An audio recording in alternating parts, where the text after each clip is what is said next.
very much for the opportunity to present the agency's work in relation to the Pact on Migration and Asylum. As you can see, as you will be able to see during my presentation, the agency plays a very important role in providing support to member states in preparation to the Pact implementation. As you mentioned, I'm a liaison officer for Estonia, Poland, Lithuania, and Latvia, and I'm based in Warsaw. The role of the liaison officer is a new role established with the EUA regulation. So liaison officers are meant to foster a deeper cooperation and to act as an interface between the national authorities and the agency. So first, I would like to start with a short general overview of the agency's mandate. Then I will focus on the EUA Pact program and some deliverables of this program. And then I will hand over to my colleague online to present EUA database on international protection in Europe. So then we start. So the agency was established in 2010 as EASO, and the main task of the agency is to support member states in the implementation of the common European asylum system. The key goal of the agency is the harmonization of asylum practices across all countries of the European Union. Now, the agency has grown significantly, very rapidly from 2020 to 2010, with a 10 million budget and 30 staff, to this year's 248 million budget and 650 staff posts. Now, my main areas of support: operational support delivers operational support, deployments, and technical assistance to member states under pressure. Then we have training and professional development, which offers harmonized trainings to national authorities, promoting common standards and best practices. Then we have asylum knowledge, where the agency develops guidance, tools, and analysis to support asylum and reception practitioners. And then we have also external dimension, where the agency supports third countries and resettlement. Now a bit about the operations. The agency is supporting member states upon their request with all aspects of asylum and reception, except final decision on asylum applications. EUA currently supports 12 member states with over 1,000 personnel and around 600 interpreters across 140 locations. The purpose of the training and professional development is to ensure that asylum and reception officials throughout Europe have the skills needed to ensure fast and fair procedures in line with EU standards. The agency developed 50-module European asylum curriculum covering entire area of international protection. And now maybe a few words about the recently established EUA Academy. In late 2024, the agency became a formal qualifications provider, and in June 2025, the EUA Training Academy has been launched with new premises, which will now welcome national officials from all over EU in its dedicated training center, where they will receive internationally recognized asylum training in asylum and reception matters. The agency recently launched a call for expression, the call for nominations for the European Masters in Asylum and Reception Management for the academic year 2026-27. The call is open until 30th of April. This is a 3-year program that offers an interdisciplinary curriculum designed to equip students with advanced knowledge and professional skills in asylum and or reception, preparing them for leadership roles in the respective areas. Masters is starting in September 26 and ending in June 29. And will be held online and in person. Now, under asylum knowledge, the agency collects and analyzes data, develops country guidance, and produces practical guides and common standards to ensure consistent asylum decision, and enhance convergence. Thematic networks bring together member states practitioners to exchange on challenges faced, solutions found, and best practices identified. Monitoring mechanism was launched in 2024, and the pilot exercises in Netherlands and Estonia took place in 2025. Estonia was one of the countries to volunteer to take part in this monitoring pilot exercise. The monitoring exercise covered the operational and technical application of all aspects of CEAS. And it was launched in January 25 and included on-site visit by team of experts from EUAA, then from the European Commission, from the EU member states, and UNHCR was an observer. The exercises concluded with the finalization of monitoring findings.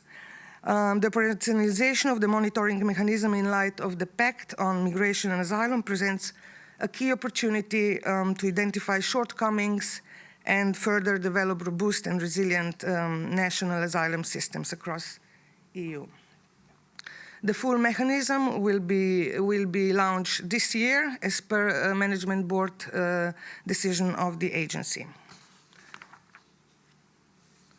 Now, the UAA's cooperation with non-EU countries is based on the external cooperation strategy, which has two pillars. One is capacity building support to partner countries, and then the other is resettlement. The agency supports capacity building in Western Balkans, Turkey, North Africa, and working also to start supporting to Ukraine and Moldova. Now, let me now focus on the EUA Pact program that is being implemented to support member states with their preparations to the Pact, and eventually with its actual application. So I will also particularly focus on the deliverables that are most of interest to you. Since the role of the EU is to support member states in implementing the common European asylum system, and since the Pact overhauls that system, there has been an important impact on the agency. Many of the support tools and products we have developed over the years needed updating.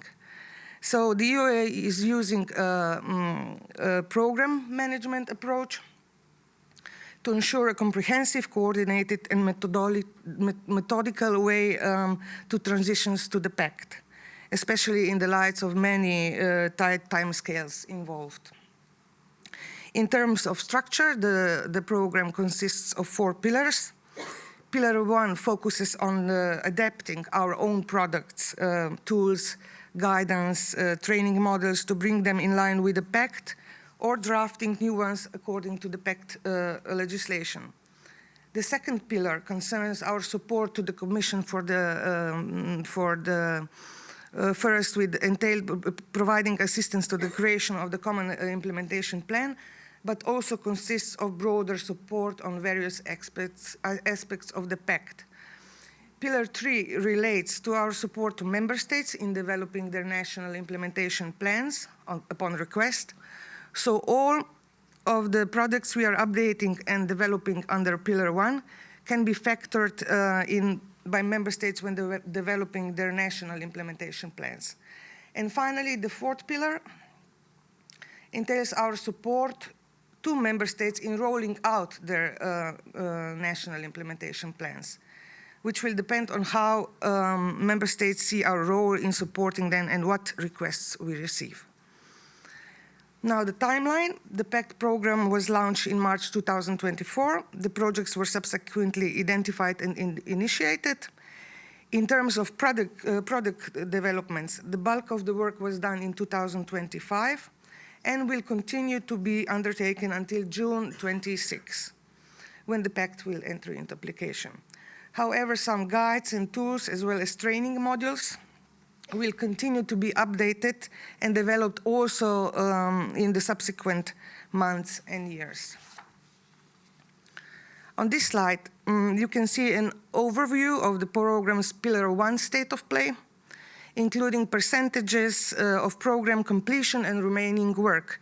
It is important to note that many remaining products have reached an advanced stage of preparation, which we will see in the next slide. On the right, you can see some examples of some of the latest products we have finalized and which are now available to member states. Now, so what's next? Here you can see examples of some of the products that we plan to finalize in Q1 2026, focusing on guides and training modules.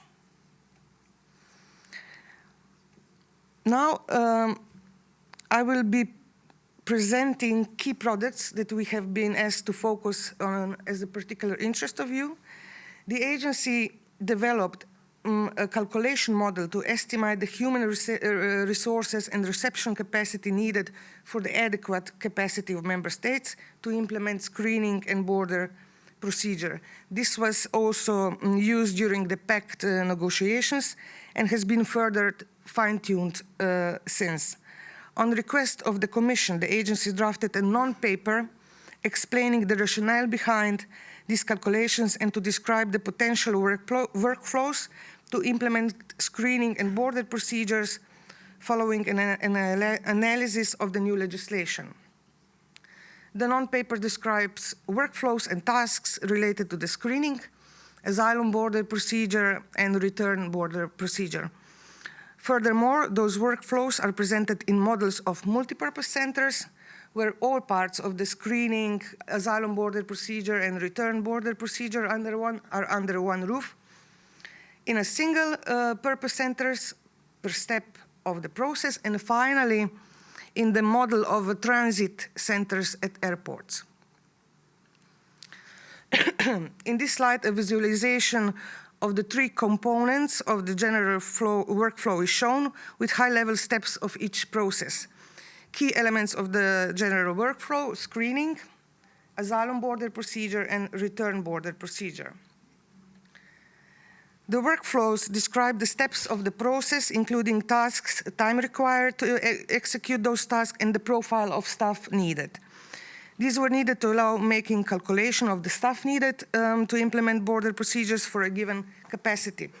Tasks are either related to steps of a process, such as for screening or registration, or to services provided in reception, like security staff in a 24/7, 365 model. Assumptions had to be made to allow making calculation, but the tool can be adapted to national contexts, such as the number of working hours per week and so on. So as I mentioned, this slide provides an overview of the three organization models presented in the paper. The multipurpose centers, where all steps are performed at the same location, and which allows for more efficiency gains in terms of time, human resources, and space. Just one comment. Speak more slowly, because slowly, the okay. translation... Okay, I will, thank you, sorry, I will. As not all locations are suitable and sufficiently big to host all steps of the process, we also have single-purpose centers for each of the steps of the process, where screening centers, asylum border procedure centers, and border return centers are presented separately, with calculations of the human resources required for each of them. Finally, we presented a smaller scale transit center, which are more often used at airports to calculate the staff required to implement the full process. Based on these models and calculations, the agency developed blueprints for this type of centers. On request, the agency can look into potential technical support on the use of the tool and non-paper to support you in implementing the screening and border procedures. If more information on the non-paper will be useful, we can organize a dedicated session to go more into details. No, Thank you. no, no. Still, sorry. Now I will present the results of a project undertaken by the EUAA to develop designs of multipurpose centers for screening and border procedure. These designs represent a prototype of what the physical, spatial, and geographic organization of such center could look like. They have been developed by the agency, architecture, and site design experts with valuable input from the Commission. It should be considered that member states are developing new sites where to process PACT-related workflows. Therefore, this is a prototype to provide some inspiration. The blueprints are to be read in together with the manual, which explains all the relevant criteria and rationale. Now, going into design themselves. As you can see, we have distinguished 4 parts, which can be considered also separately. In green is the arrival and screening process. The part where accommodation would be needed during screening is in blue.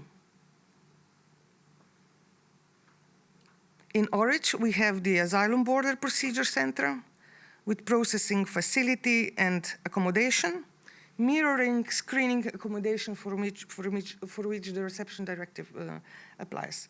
Some idea for the return procedure is in red. This is how it looks on the master plan with all zones shown together. As you can see, this includes a backbone on the top. This is a road that allows for entry and exit for staff, but also transport and deliverables.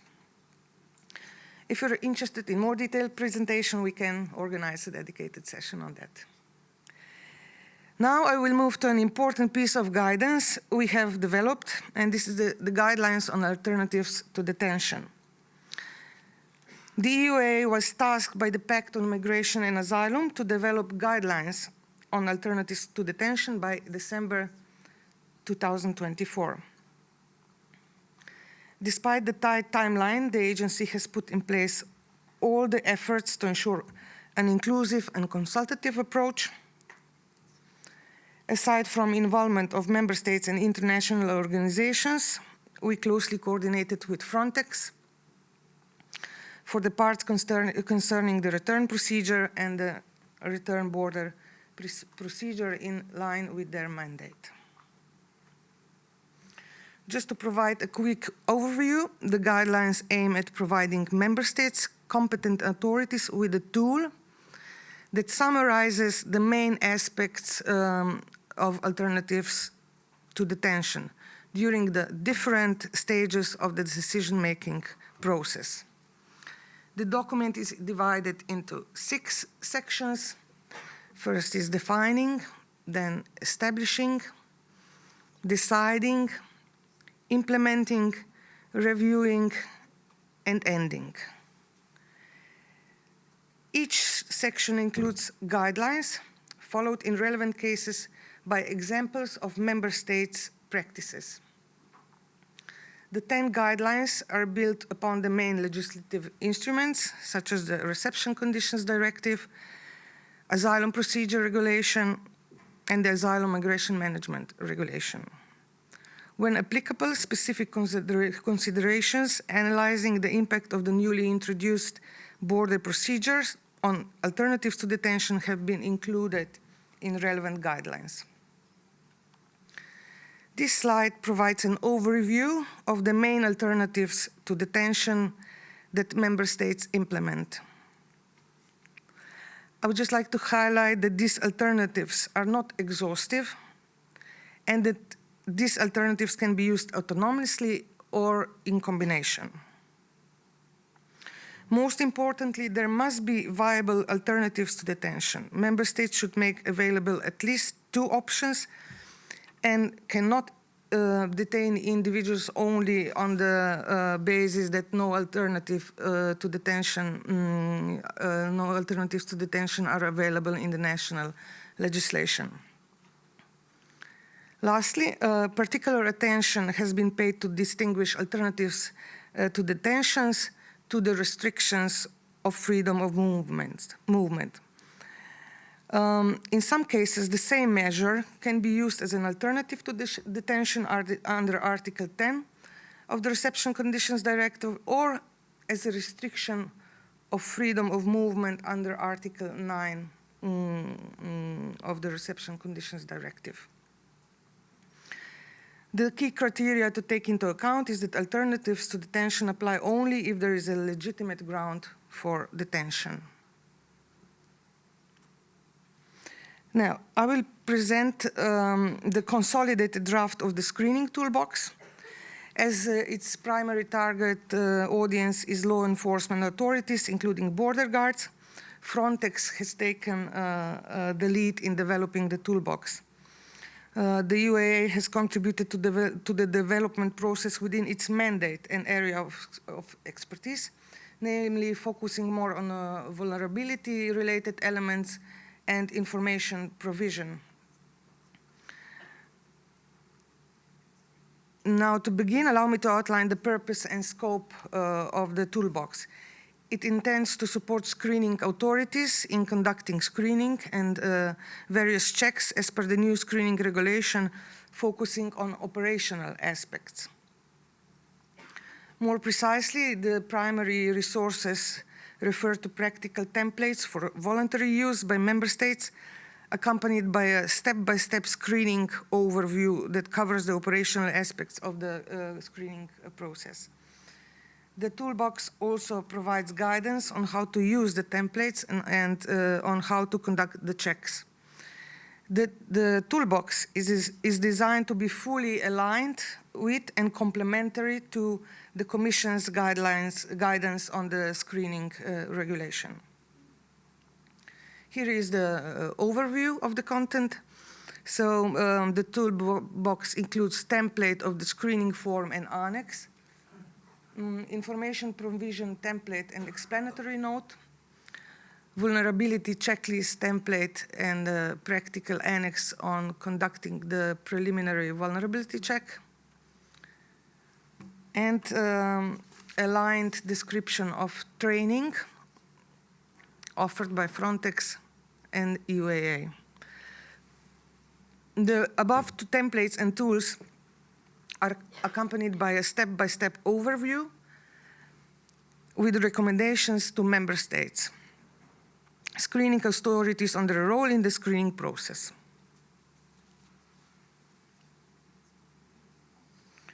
Now, as previously stated, the screening toolbox includes a vulnerability checklist template, which is and is accompanied by guidelines on how to conduct the preliminary vulnerability check. The UAA has taken the lead in this development, as entails elements more closely related to our mandate. The vulnerability checklist is a practical tool to support the early detection of vulnerability, special reception and procedural needs during the conduct of the preliminary vulnerability check, which is mandatory as per the regulation. The checklist is accompanied by a manual which first contains a list of essential safeguards to observe when interacting with individuals during the check. Additionally, in the annex, one can find practical guidance on how to identify indicators and signs of special needs and vulnerabilities, including warning signs and sample questions. Lastly, it includes a template for a referral form intended to ensure that individuals with identified needs are safely and promptly referred to the appropriate services during screening. During this development, member states and Schengen-associated countries, as well as other relevant organizations, were consulted, and their feedback was addressed. And additionally, the draft toolbox has now been tested in real situation in Italy and Romania, and the findings and lessons learned from the testing are currently used by the two agencies to refine the toolbox into a final version, which will then be disseminated to member states and Schengen-associated countries for voluntary use. We are hoping to have the final product ready at Q1 of 27. Now, lastly, I will conclude my presentation with a few slides on information provision materials. You may recall that the new legal instruments strengthen asylum applicants' right to information and the way in which it is delivered. The new legislation also introduced the need for harmonized information provision across member states. So the EUA was directly tasked by the Pact to draw up information materials, and member states have the obligation to use these materials. It's a shell clause on both sides. There is also a considerable reduction in timescales with the information presented in the EUA materials to be shared as soon as possible and no later than at the time of the registration. The agency has worked both on products for general applicant profile as well as products adapted to applicants with special needs, such as children or applicants with low literacy level. There are 30 information materials overall, including called spin-offs, separated into 4 packages. I mentioned at the beginning that the EUA had a legal obligation to prepare these materials. This has to be done in a way that allows member states to add their own specific national information. Considering the challenges that come with customization and the need for a format that allows editing without requiring professional design software, we carefully considered that format to use, and we decided to use Microsoft PowerPoint, as this can be easily edited and printed into A5 brochures. There are some exceptions, such as the picture stories and the posters. Finally, we are also developing additional supporting tools, which include the how to customize manual and how to use manual, including recommendations on how to use the material.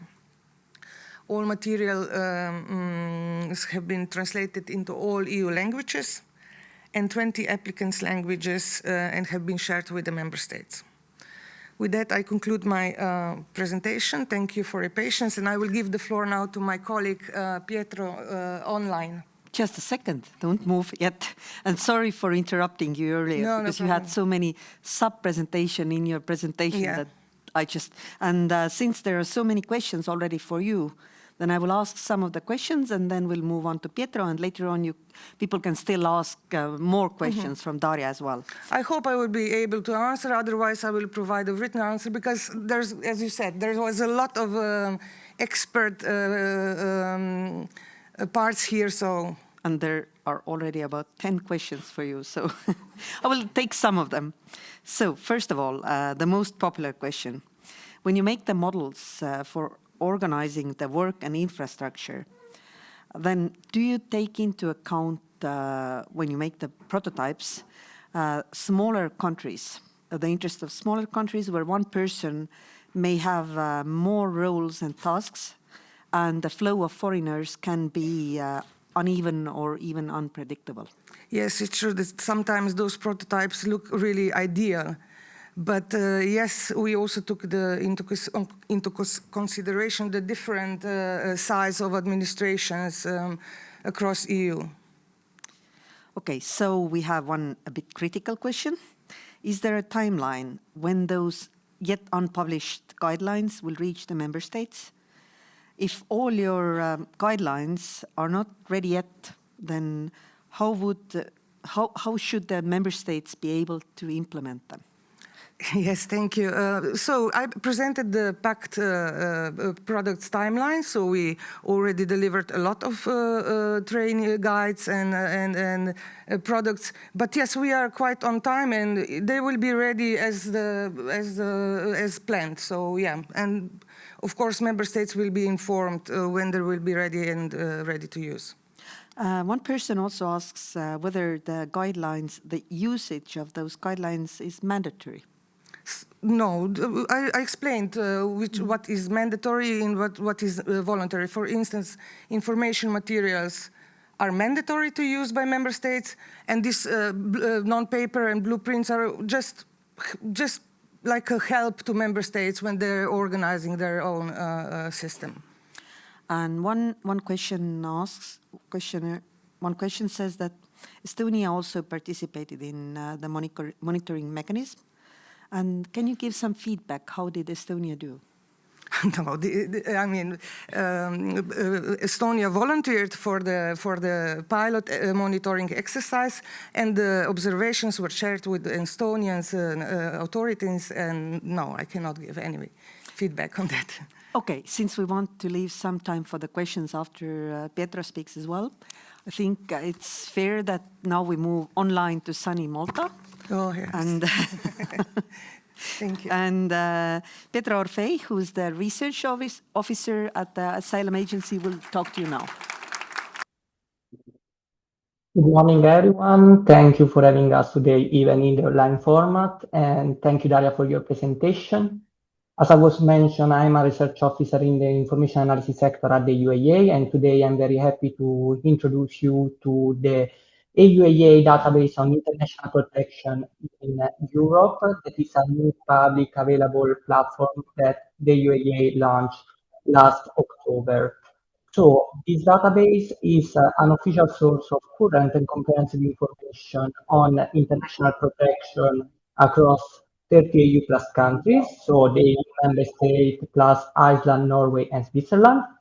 And it provides a clear overview of national asylum policies and practices, while keeping track also of development in how the common European asylum system operates.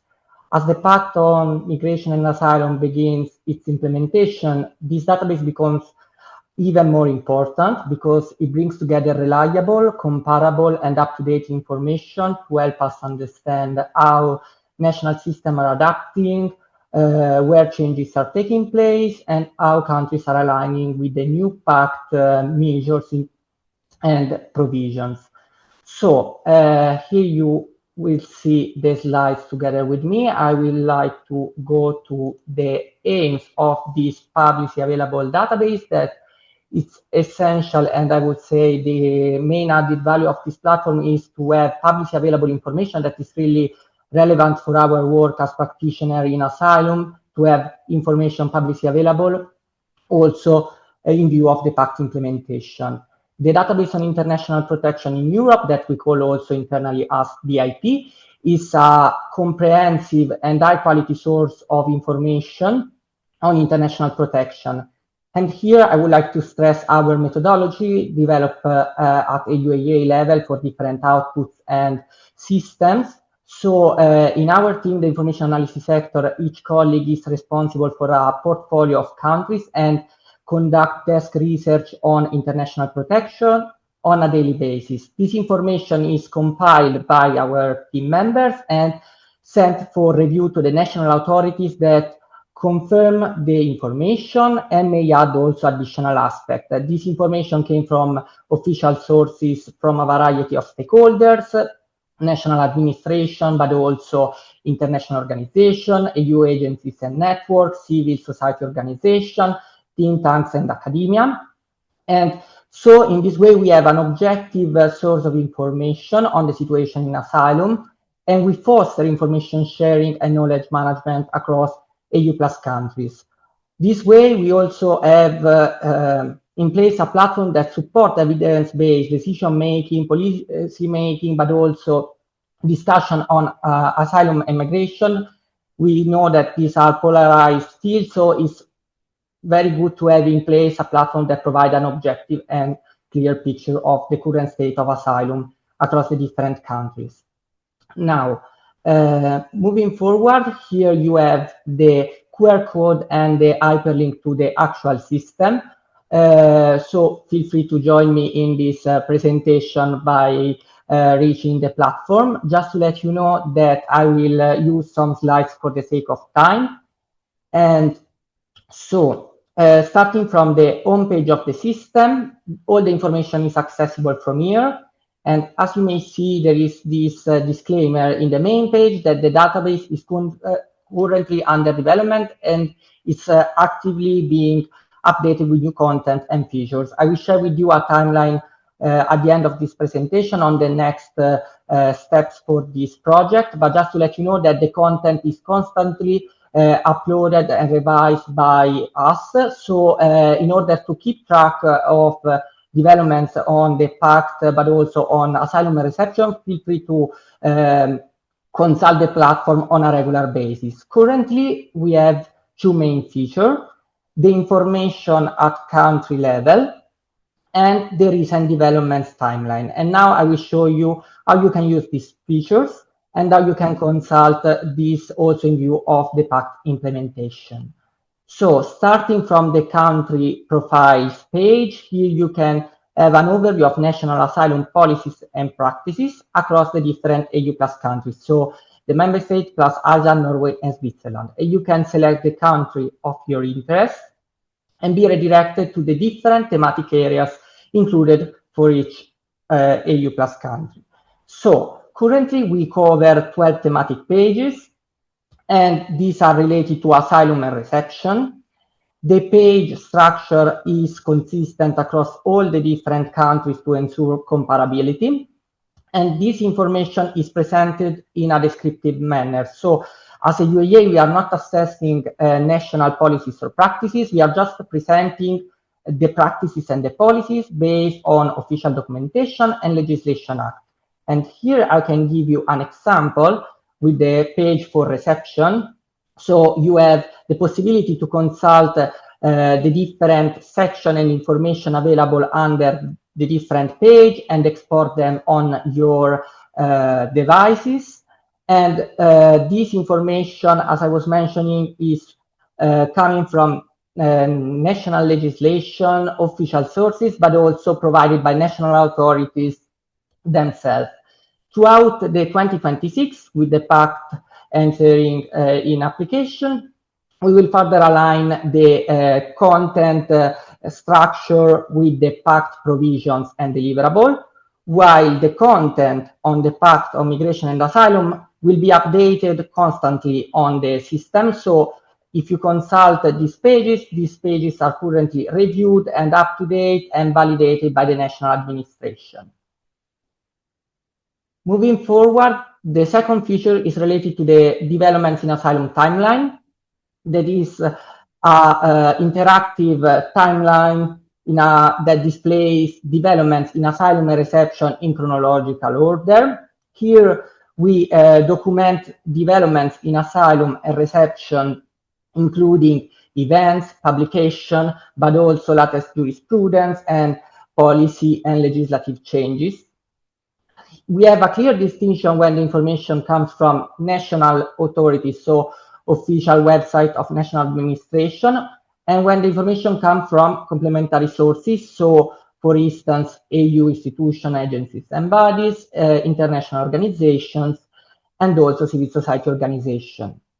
So the content here is gathered from a variety of sources, and the aim here is to provide a general overview of the state of play of asylum and the situation in the different EU plus countries. And of course, we also keep track of key developments for the pact implementation. If you would like to have a closer look to pact developments, you can use the search here on the left part, and you can select the filter by thematic area. You will find there is a filter option called Pact on Migration and Asylum with the sub-filters for the different legislative acts of the Pact on Migration and Asylum. So this page was developed to supplement the information already available under the thematic pages for the different countries. And here you can really have a progressive and constant update on the implementation of the Common European Asylum System. Moving forward, here we have the timeline, so where we are and our next steps. Throughout this year, we are adding new functionalities and features. As Darja was mentioning before, the whole agency is adapting the tools and the platform to the pact So we are also reviewing the page structure and the content according to the pact provisions and the legislative act. We are improving the user experience, and we are also aiming to put in place a comparative overview function that allows all the users to draw this comparative table of practices in EU plus countries. So currently the information is comparable manually by comparing the different pages. With this new feature, we will be able to draw these comparative tables within the system and export them in our devices for our daily work. And the formal launch and promotion of this platform is expected from Q2 2026.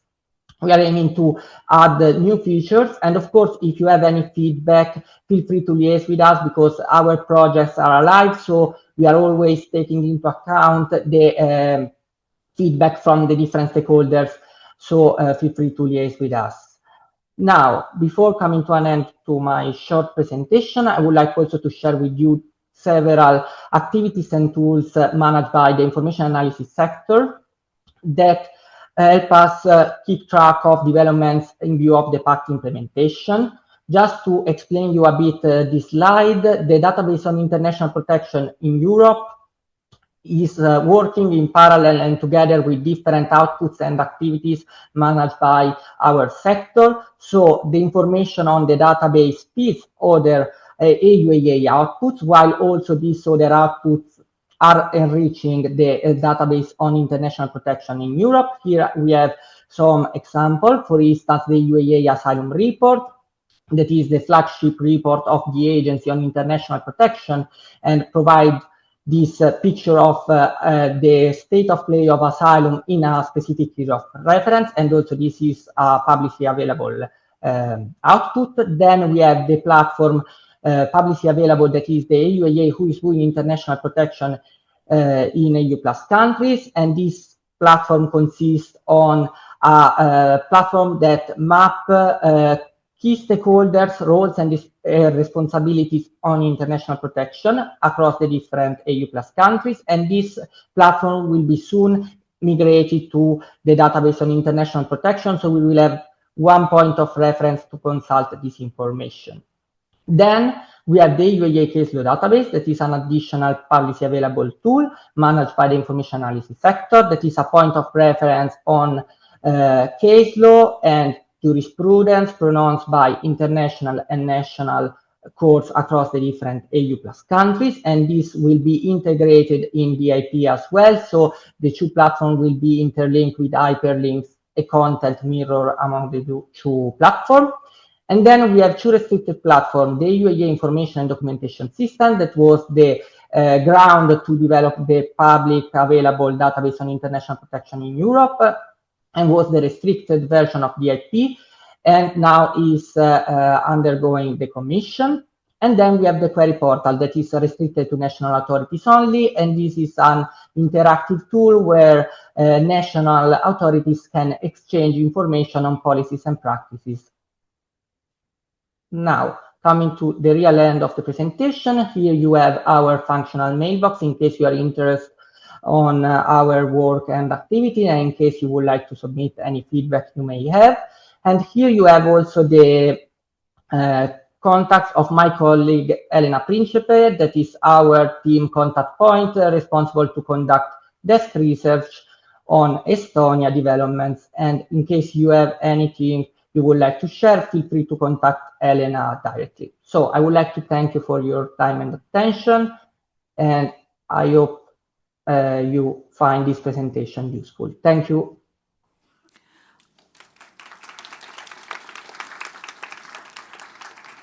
Thank you, Pietro. And I would like to ask Darja back to the chair as well here, because we have questions for both of you.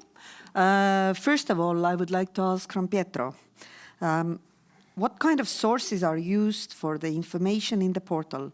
How is the reliability of the information guaranteed?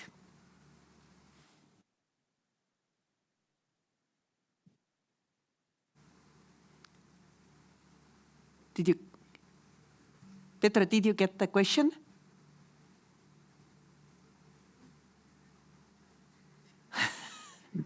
Yes, I think you can hear me. Yes. Okay. So for the sources, we use usually information available under the National Administration. Yeah, I think so. You are asking about the sources. Sorry, but I think yes, the sound is a bit. Sources, I was asking about what sources do you use for the portal, and also about the how do you make sure the information is reliable? And we also have a follow-up on the same issue, what to do if you notice that there is false information on the portal.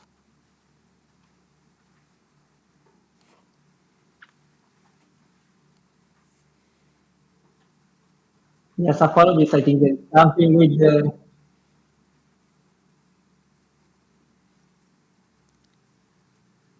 Okay. I think there is something with the sound that is not aligned to the video, but I will try to speak now, and I hope you will hear me. So for the source,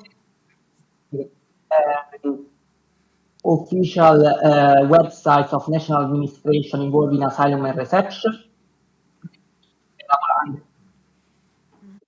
plus countries, national administrations, plus we are using EU institution networks and agencies official website. We are using international organization websites such as IOM, ECTND, and UNHCR. And then we are using also the website of civil society organization, this just specifically for information coming under the recent developments timeline.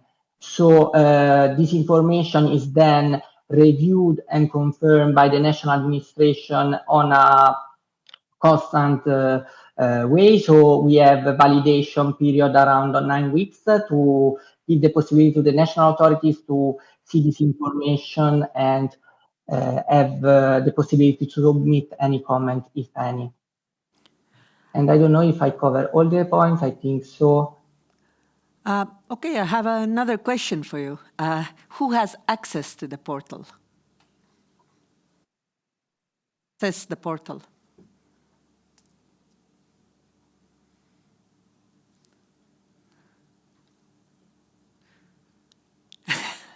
Okay, it's. Okay.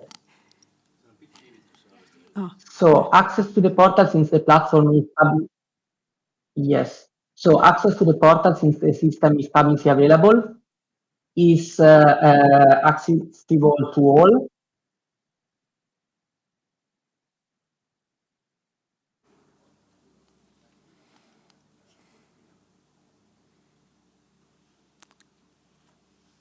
There's. Malta is quite far away. We can see, but maybe since Darja is right next to me, I will ask some questions meant for her. Alternative detention, how does the method of sponsorship work in practice? This I would need to check with the experts, so sorry, this is a bit too detailed question. I will have to check and get back to you. Okay, a fact question. I don't know if people are interrogating you, but how many people work at the EU's asylum agency? As I mentioned, we have around 650 posts. Then I have a question which sounds a bit critical. If the aim of the reform is to ensure fair and efficient procedures, then taking into account the big number of guidelines and checklists, how is efficiency ensured? Yes, I know a lot. We hear a lot, but this is all. I mean, this is the agency's task, and this is the way it can support the member states better to have a bit easier job with the preparations to the pact implementations. But I know that sometimes it looks a really big number of everything, and you just know where to start. We are aware of that. For a second, I think if somebody wants to use the microphone and ask something with the microphone? No? Then I have a question. How would you describe the Baltic region and Poland from the agency's perspective? How does it differ from the other regions in EU? I mean, for sure, it has its own specifics, also because of geographical region and so on. But I must say, this as a liaison officer, I just started to getting to know better this area, which is really, really interesting. And is a bit different from the other, of course, from the Spain or Italy. Of course, the migration situations is a bit different, but as I said, I just started. I'm really looking forward to get to know your countries better. Okay. Do we have somebody who wants to ask from the room? Or no hands? I think we're done all the questions online as well. And then I think we can let people eat their lunch. And maybe ask something privately or just introduce themselves to Darja. And thank you, Yes, Pietro. thank you. Enjoy.